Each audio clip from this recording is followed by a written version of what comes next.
Bonjour, nous allons parler des techniques de biologie moléculaire et d'immunologie. Pour démarrer, nous allons étudier le test d'Ucci-Arloni.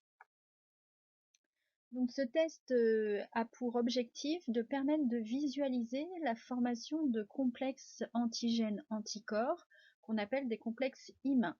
Et ce test est basé sur la diffusion au sein d'une gélose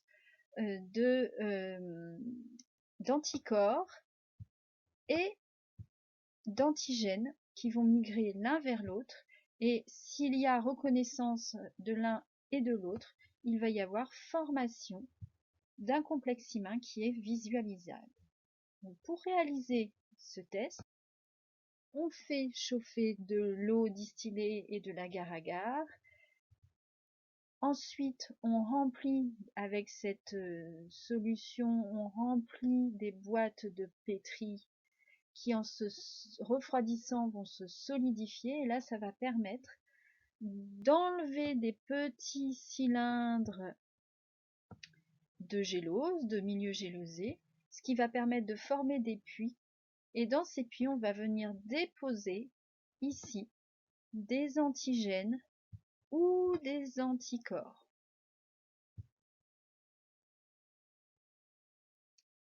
On va avoir deux cas de figure. Et tout va dépendre de ce que l'on va mettre ici dans le puits central. Si on met dans le puits central un sérum, dans les puits périphériques, donc là j'en ai mis que 3, A, B et C, on va placer des antigènes différents. Donc là, ça va permettre par exemple de voir si une personne est immunisée, a produit des anticorps contre différents types d'antigènes.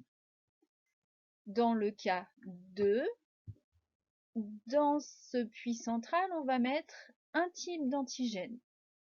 Et autour, dans les puits périphériques, on va venir placer des sérums d'individus différents. Donc je vous rappelle que le sérum, c'est la partie du sang qui contient les anticorps ou immunoglobulines.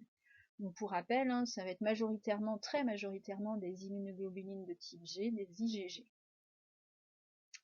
Maintenant le processus, qu'est-ce qui se passe? Donc là on prend un exemple K1 où au centre ici on va venir placer du sérum contenant des immunoglobulines, et dans les puits A, B et C, on va venir placer des antigènes de nature différente qui ne se ressemblent pas au niveau conformation tridimensionnelle.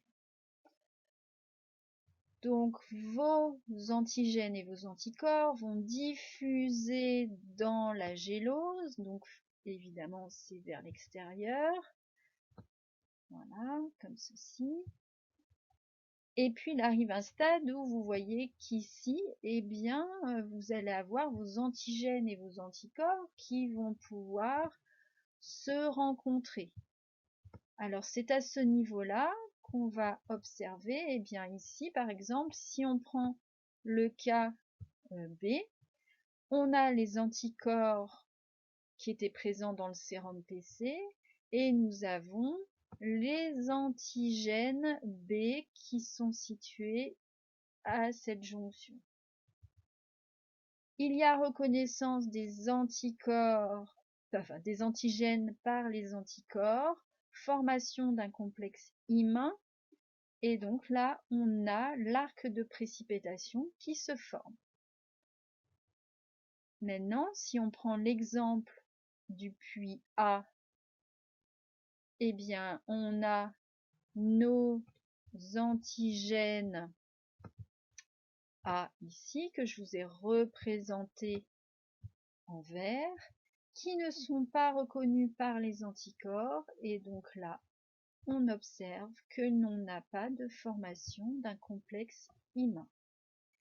C'est-à-dire que dans le sérum de l'individu considéré ici, donc le sérum qu'on a placé dans le puits, il y a des anticorps capables de reconnaître les antigènes B, mais par contre, il n'y a pas d'anticorps capables de reconnaître les antigènes C et A. Alors là, je vous propose un exemple inverse. Dans le puits central, on va venir placer l'antigène. Donc ici, vous allez avoir l'antigène. Je vais essayer de faire un G, voilà. Et dans les puits A, B, C et D, on va venir placer des sérums. Donc là, on aura nos anticorps, nos immunoglobulines dans les puits périphériques. Donc on cherche les personnes immunisées ici. On va dire que dans le puits central, on a mis le bacille du tétanos. Observation. On a un arc de précipitation. Donc vous avez, je vais vous le surligner, ça va être plus simple. On a un arc de précipitation ici, je vous l'ai mis en jaune. Seulement entre les puits central et le puits B. On en déduit que seul le sérum B contient des anticorps, des immunoglobulines capables de reconnaître les antigènes ou l'antigène testé qui correspond au Clostridium tetani. Donc en conclusion, seul l'individu B possède dans son sérum ces immunoglobulines spécifiques, donc il a déjà été exposé à cet agent pathogène et a développé une mémoire immunitaire avec des anticorps anti-Clostridium qui circulent dans son organisme. Et on peut extrapoler en disant qu'il a sûrement été vacciné contre cet agent pathogène.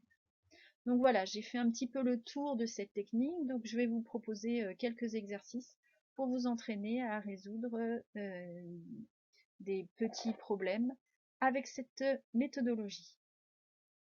Je vous souhaite bon courage et une bonne continuation.